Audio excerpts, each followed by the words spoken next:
હેલા તું તો કઈક ઇનામ લેવા જવા નતો ને તો અહીંયા શું કરશો? મારે મોડું થઈ ગયું. હું રિક્ષામાં જાય ને તો હું કદાચ ટાઈમે નહીં પહોંચું. ગાડીમાં મૂકી જાવ ને. એ ઈ નવરા નથી, તું રિક્ષામાં વયો જા. ખાલી 15 મિનિટ થાય. તમે પૂછો તો ખરા. કાંઈ પૂછવાની જરૂર નથી, અને આમે તે ગાડી મફત આલે છે, હાલીને વયો જા. ઇનામ એને મળવાનું છે ને પેટ્રોલ અમારું બગાડે. ના ભાઈ ના.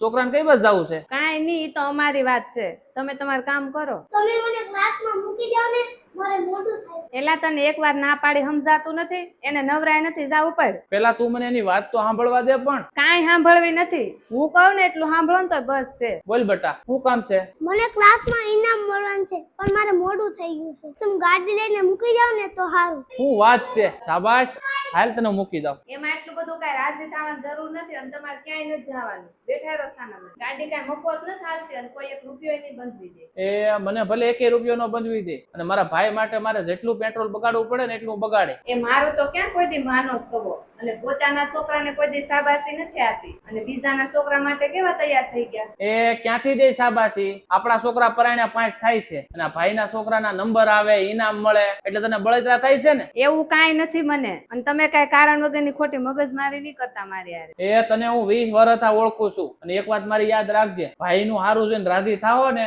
તો જ કાલે આપણું હારું થાય. તમારી વાત સાચી છે, મારી ભૂલ થઈ ગઈ. જાઓ તમે છોકરાને મૂકતા આવો, અને હું પેંડા લઈ રાખું છું, આપણે બધા એને પેંડા વેચશું.